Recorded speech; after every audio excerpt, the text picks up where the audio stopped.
राजधानी पटना में cyber fraud का मकर जाल इस कदर फैल गया है कि आपको पता भी नहीं चलेगा कि साइबर फ्रॉड कहां और किस रूप में सामने आ जाएंगे।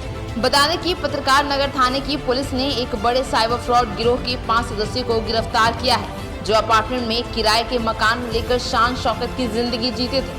आपको बताते चले कि ये साइबर फ्रॉड किसी भी एटीएम के पास खड़े हो जाते थे और उसमें फेविक्विक लगा दिया करते। बुजुर्ग या सामान्य लोग जब एटीएम पर जाते थे और उनका एटीएम कार्ड फेविक्विक में फंस जाता था, तब ये लोग अपने पास स्वैप मशीन रखते थे और उसी की मदद से लोग का पैसा उड़ा लेते थे। पुलिस ने इनके पास से स्वैप मशीन भी बरामद किया है, जो चौंकाने वाला है। पटना पुलिस की माने तो ये शातिर अपराधी हैं।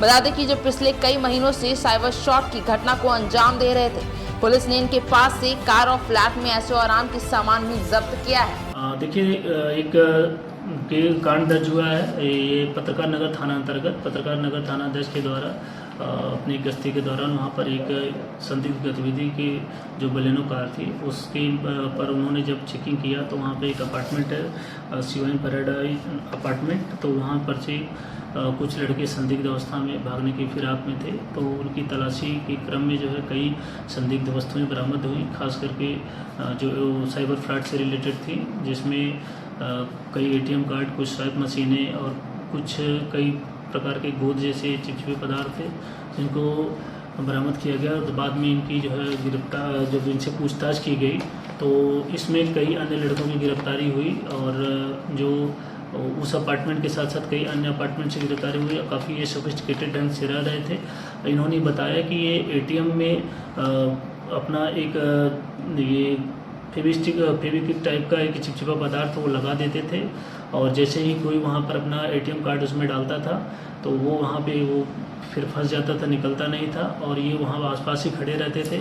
जो थोड़ा सा साधारण या बुजुर्ग या ऐसे टाइप के लोग रहते थे, उनको ये कई बार जो है गुमराह भी करके जो है वो उनका पैसे ले लेते थे या उनके जो है कार्ड ले लेते थे या उनके जो है कुछ सीक्रेट जो उनके जो पासवर्ड वगैरह रहते थे या एटीएम जो पिन वगैरह रहता था वो ले लेते थे। उसके माध्यम से ये लगातार जो है ये साइबर ठगी का कार्य कर रहे थे और निश्चित ही रूप से ये चारों की जो पाँचों की गिरफ्तारी है काफ़ी एक सफलता इसमें प्राप्त हुई है। इसमें एक आनंद गौरव पिता पंकज कुमार केसौरी नवादा का है और दूसरा अभिजीत कुमार पिता नागेंद्र कुमार बिहार शरीफ का है।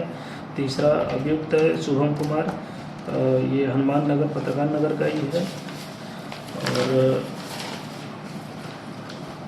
और नेक्स्ट है रिचू कुमार, ये पिता सुधीर सिंह सूर्यगढ़ा लखीसराय का है। और जो मुख्य इसमें अभियुक्त है सरगना है नीरज कुमार उर्फ कारू। ये पांचों लड़के लगातार अपने इस गिरोह का संचालित कर रहे थे और इसमें थानाध्यक्ष से पत्रकार नगर के द्वारा काफ़ी सराहनीय कार्य किया गया है और आगे भी इसमें भी कार्रवाई चल रही है। इसमें अनुसंधान के क्रम में इसमें छापामारी की कार्रवाई चल रही है और उसमें कई अन्य सूचनाएं भी हैं और इससे जो है साइबर ठगी को जो है इस क्षेत्र में जो है रोक में मदद मिलेगी। कब से कर रहे थे ये लोग और कहाँ, कितने लोगों को जो है लोगों ने? देखिए, जो अभी प्राथमिक स्तर पर जो सूचना प्राप्त हुई है, ये पत्रकार नगर और पटना के अन्य क्षेत्रों में भी ये संचालित कर रहे थे। जैसे इसमें कुछ अपराधी हैं जिनका पूर्व में जो है कि एक क्राइम हिस्ट्री भी है। जैसे उसमें एक अभियुक्त था जिसका आज तुरंत ही पता चला है कि बहादुरपुर में एक हत्याकांड हुआ था, उसमें भी जो है इसकी संलिप्तता थी। इसने स्वीकार भी किया और वहाँ से पहचान भी की गई है इसकी। और कुछ अन्य थाने भी हैं जैसे पटना के कदमकुआ या बहादुरपुर, वहाँ पे भी इनके जो है कि इनके जो पूर्व में जो है केस हिस्ट्री है, तो उसके अनुसार वहाँ से इनका संपर्क किया जा रहा है और अन्य जो अभियुक्त इसमें शामिल हैं उनकी गिरफ्तारी जल्द ही की जाएगी।